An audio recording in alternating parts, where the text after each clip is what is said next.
Vous connaissez certainement l'histoire de l'homme de Bethesda, l'homme qui a fait 38 ans dans la piscine de Bethesda, Jean chapitre 5. La Bible dit que cet homme a passé 38 ans dans la piscine.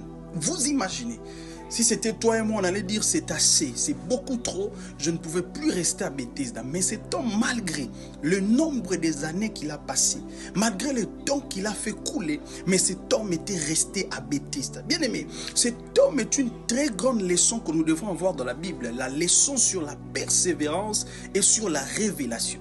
Cet homme, malgré les années qui passaient, qui ne retrouvait pas sa guérison, mais cet homme avait la révélation de Bethesda. Bethesda signifie la maison de miséricorde. Cet homme savait que peu importe la durée, peu importe les temps, la miséricorde de Dieu finira toujours par frapper à ma porte.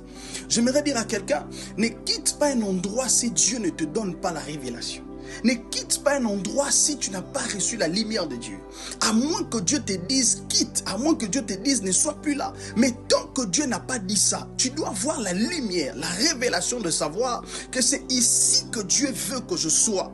Il y a beaucoup de personnes qui ont quitté leur Bethesda et ils ont raté la visitation de Jésus-Christ. Cet homme est resté à Bethesda malgré les années, malgré les temps, mais il savait qu'un jour la visitation de Dieu finira par frapper à sa porte. Je suis en train de dire à quelqu'un, n'abandonne pas même si le temps est difficile, n'abandonne pas même si le mariage ne vient pas, n'abandonne pas même si le travail n'arrive pas. Le Dieu de miséricorde finira toujours par te localiser. Je suis en train de dire à quelqu'un qui a tant duré dans une maladie, qui a tant duré dans certaines situations, tu te retrouves à Bethesda mais tu ne vois rien. Je t'assure que Jésus-Christ est sur le point de te visiter.